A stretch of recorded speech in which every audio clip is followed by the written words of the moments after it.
Bonjour Sandrine. Bonjour Loïc. Alors aujourd'hui, nous nous retrouvons pour ce second épisode sur la série de l'ADN et nous allons voir les principaux freins qui vous retiennent avant de faire un test ADN.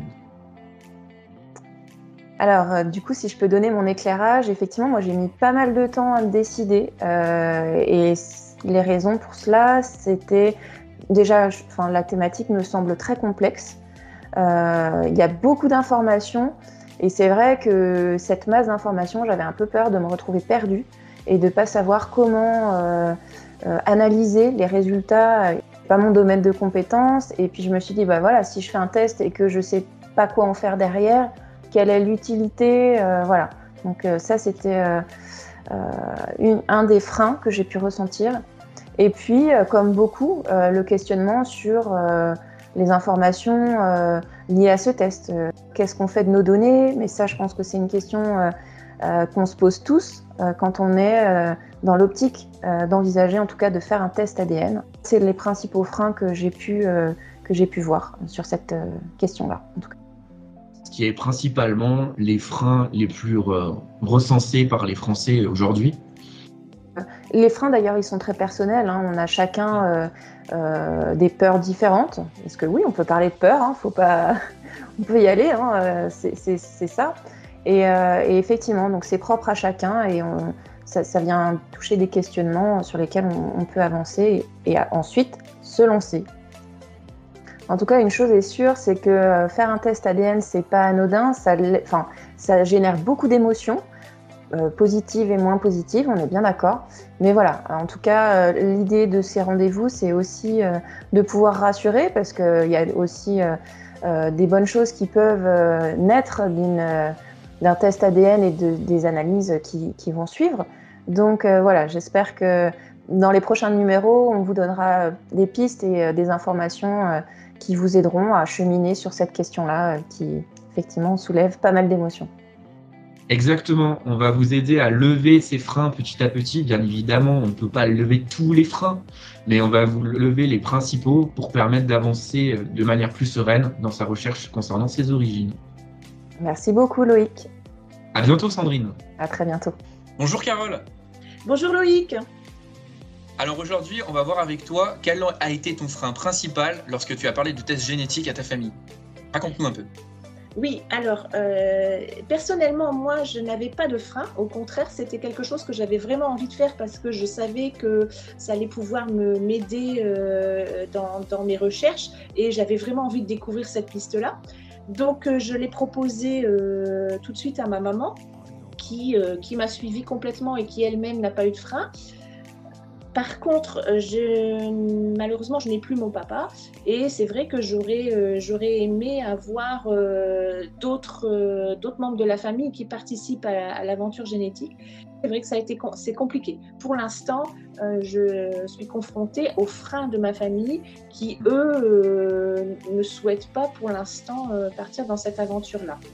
Ce qui peut être compliqué, un des freins, alors du coup c'est mon frein, puisqu'il faut leur demander et leur poser la question. Et c'est peut-être ça qui est le plus difficile aujourd'hui, c'est-à-dire rencontrer sa famille et leur parler de ça. C'est encore un sujet complexe, je trouve. Leur poser la question de est-ce que vous seriez OK pour faire un test, ça nous permettrait de mieux comprendre les branches, les différentes branches et de mieux analyser les résultats. C'est difficile d'aller vers eux pour leur poser cette question. Il arrive parfois qu'au cours d'une conversation, on arrive à aborder le sujet. J'ai eu cet exemple-là lors d'une grande réunion de famille il y a quelques mois. Et ils m'ont posé la question, est-ce qu'avec tes tests, tu as pu réussir à trouver des choses intéressantes, notamment aux États-Unis? Et donc, je profite de cette occasion pour leur répondre que pour l'instant non, justement, qu'il me manque des éléments et que j'aurais besoin d'avoir plus de triangulation pour arriver à comprendre et à analyser. Et là, j'ai tout de suite compris que pour eux, effectivement, c'était un gros frein. La première question, c'est ah oui, mais est-ce que c'est pas risqué? Est-ce que faire un test, on va pas. Voilà, les questions que tout le monde se pose en fait, que tout le monde a pu rencontrer. Eh bien voilà, moi, c'est les cousins m'ont transmis ces craintes. Et là, c'est vrai que pour nous, qui sommes déjà convaincus, c'est un petit peu complexe d'aller, même si voilà, j'essaie de leur expliquer, voilà, c'est compliqué. Je pense qu'il faut laisser le temps au temps et laisser faire les choses, et peut-être que petit à petit, on arrivera à y venir. Il ne faut pas brusquer les choses, je pense. Parfait, Carole.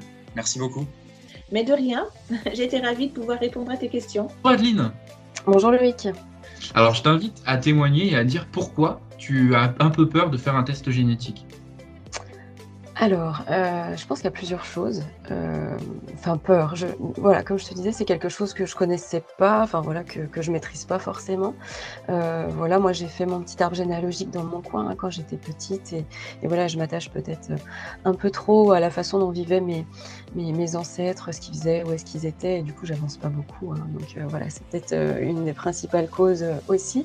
Moi, je suis un peu liée plus au sensible, et peut-être être un petit peu toujours dans la rêverie et essayer d'avoir, enfin voilà, de garder peut-être une vision, enfin pas forcément idéale d'ailleurs, mais une vision qu'on a et qu'on nous a transmis par nos parents, par nos grands-parents, de la manière dont vivaient nos ancêtres, qui ils étaient. Et voilà, et peut-être que c'est pour ça que j'ai pas eu ce besoin jusqu'à présent de faire appel à ce genre de témoignages supplémentaires, voilà, par rapport à ça. Puis, voilà, à l'occasion d'une cueillette, bien avant que je sois cueilleuse de mémoire, parce que c'était il y a près de 20 ans maintenant, voilà, j'ai eu l'occasion par le biais d'un habitant, alors qu'on n'était absolument pas en train de parler de ma famille, voilà, d'apprendre quelque chose. Donc là où je m'y attendais pas, c'était ni le lieu ni le moment, et voilà. Et après je me suis dit, qu'est-ce que je fais de cette histoire-là, qui n'était pas forcément connue, qu'une personne de ma famille ne souhaitait pas forcément mettre en avant, même si elle n'était plus là, bien évidemment, c'était sur quelque chose de passé. Et voilà, je me suis dit, voilà, moi j'ai appris ça, je le garde pour moi, et voilà, et c'est tout. Donc voilà, c'est peut-être lié aussi à mon propre vécu, ce souhait de ne pas en savoir davantage pour l'instant aussi, peut-être parce que j'ai pas aussi plus avancé, voilà, par rapport à ça. Donc voilà, moi un petit peu ma perception, mais je pense que toi tu es peut-être confronté à ça. Je sais pas, par rapport à tes clients, c'est toi qui proposes justement? Non, c'est eux qui demandent dans un premier temps, et après éventuellement, si les recherches classiques ne fonctionnent pas pour les recherches des origines, par rapport à des actes qui ne donnent pas beaucoup d'informations, je leur propose, tout en étant bien clair avec eux, en leur disant attention, en France c'est interdit de faire ça dans un laboratoire français, mais on peut faire le test à l'étranger. Voilà. Mais je leur dis en connaissance de cause. D'accord. Et du coup, tu as déjà eu justement des freins ou des craintes un peu similaires? Oui. Oui, bien sûr. Ah bah oui, mais du coup, qu'est-ce qu'ils vont faire avec mon ADN? Voilà, les questions qui reviennent souvent. Est-ce que du coup les autres personnes vont pouvoir voir mon ADN même si je ne matche pas avec eux? Non, non, il n'y a que les personnes avec qui vous matchez qui vont voir votre ADN. Les autres, non, sinon ça serait ouvert à tout le monde, c'est pas possible. D'accord. Et est-ce que, enfin voilà, une question qui me vient comme ça, est-ce que toi, en tant que professionnel qui utilise ce genre d'outils, tu as aussi des craintes parfois en disant, mince, si je fais, peut-être que je vais découvrir quelque chose qui colle pas avec les recherches que j'ai pu faire jusqu'à présent, ou...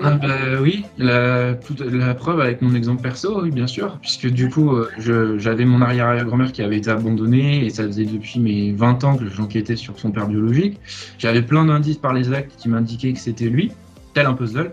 Et puis jusqu'au jour où arrive le test ADN, ou jusqu'au jour où je découvre l'arrière-petit-fils qui a fait de mon trisaïeul qui a fait un test, et qui du coup match qu'avec moi à 0,6% et avec ma mère à 0,8%. Donc je me dis, c'est bizarre. Et surtout, ce qui est le plus étrange, c'est qu'il n'y a aucun match sur le Puy-de-Dôme, alors que toute l'ascendance du père biologique est sur le Puy-de-Dôme. Oui, clairement, ça peut te mettre en l'air tes recherches et te dire, voilà, en fait, tu avais compilé plein d'informations comme des pièces de puzzle qui s'assemblaient, et puis ça s'écroule. Donc le frein, il peut être aussi bien du côté du professionnel que du client. Ah oui, bien évidemment. Puis de toute façon, quand tu te spécialises sur les recherches génétiques, c'est aussi par rapport à ta propre histoire familiale. D'accord, très bien. Et toi, justement, enfin voilà, tous ces nouveaux outils, est-ce que ça modifie ta perception du métier de généalogiste, voilà, dans ton quotidien? Oui. Oui, parce que comme je disais justement à Sandrine, quand on regarde en fait les actes, on peut croire que c'est nos ancêtres vraiment véritables, mais en fait non. Et puis plus on remonte et plus on va avoir des ancêtres illégitimes. Et des ancêtres illégitimes qui seront souvent très proches de l'ancêtre qui est supposé être notre ancêtre sur l'acte. D'où le fait que beaucoup, en fait, à partir du moment où on remonte le 19e siècle, il y a 60 ancêtres qui ne sont pas nos vrais ancêtres sur notre branche. C'est énorme, Mhm. c'est énorme. Il suffit qu'il y en ait un qui soit pas le vrai. Après, Ouais. en remontant, forcément, voilà, ça fait 60, quoi. Tout à fait. Donc ça fait plein de travail pour les généalogistes comme toi. C'est ça, exactement. Oui. Mais par contre, bien évidemment, comme le profil génétique est proche de l'ancêtre directement sur papier, la différence, elle est très maigre. Des fois, ça peut être le frère, des fois, ça peut être le cousin, des fois, ça peut être le neveu, des fois, ça peut être l'oncle. Voilà, ça reste dans la famille, en fait. D'où le fait que beaucoup de naissances ont été cachées parce que soit c'était une relation passionnelle avec un membre de la famille du mari, du coup, soit c'était un inceste, un viol. Voilà. D'accord. Ça peut faire peur, c'est sûr. Oui, c'est vrai que là ça rejoint un petit peu plus mon Ça métier, rejoint les voilà. craintes que peuvent avoir les gens parce qu'ils peuvent se dire mais en fait je sors d'où quoi. Tout à fait. Du coup, ça rejoint un petit peu mon activité aussi où dans le recueil de récits de vie et les témoignages, voilà, parfois il faut accompagner quand on a, voilà, la découverte d'éléments un petit peu comme ça qui peuvent perturber, la conception qu'on peut avoir de son passé et de sa famille. Écoute, merci beaucoup pour tous ces éléments et je crois qu'on va bientôt se retrouver pour un prochain numéro, justement pour que tu nous éclaires sur ces différents sites qui existent. Exactement. Écoute, À bientôt, merci du beaucoup, Loïc. À bientôt. À bientôt.